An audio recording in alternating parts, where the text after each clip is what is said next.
உம்முடைய வேதத்தில். நாங்கள் ஜெபிக்க வரும்போது அதிகாலையில் இருட்டாக தான் இருக்கோம், ஆனால் பைபிளோடு தான் வருவேன்.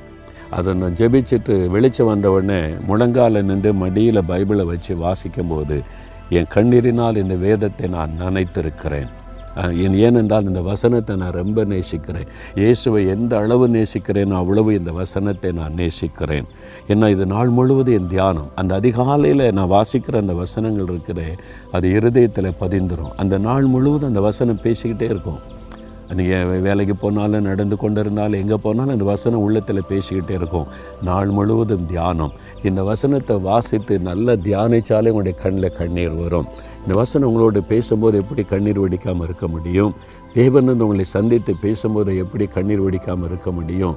அதெல்லாம் அனுபவித்தவங்களுக்கு தான் தெரியும். அந்த அனுபவமே ஒரு அலாதியான ஒரு மகிமையான ஒரு அனுபவம், ஆண்டவருடைய பிரசன்னத்தில் களி கூறுவது. அதனால் நீங்கள் வேத வசனத்துக்கு அதிக முக்கியத்துவம் கொடுக்கணும்.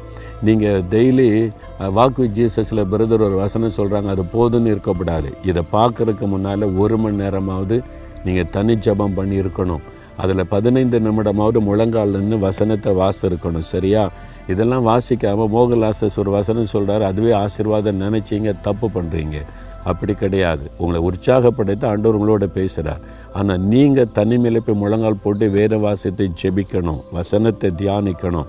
இன்றைக்கி தியானிச்சிங்களா இல்லையா? தப்பு பண்ணுறீங்க. அது ஒரு பாவம், நீ உணரணும், சீரியஸாக எடுக்கணும். தினம் அதிகாலையில் எழும்பி 5 மணிக்காவது குறை, சிலர் 3 மணிக்கு எழும்பி ஜெபிக்கிறாங்க தெரியுமா? 3 மணிலேருந்து நான் 5 மணிக்கு தானே சொல்கிறேன். ஒரு மணி நேரம், முதல் 1 மணி நேரத்தை ஆண்டவருக்கு தந்துடணும். சரியா? அப்போ வசனத்தை தியானிக்கும் போது அது பெரிய சந்தோஷம், மகிழ்ச்சியாக இருக்கும்.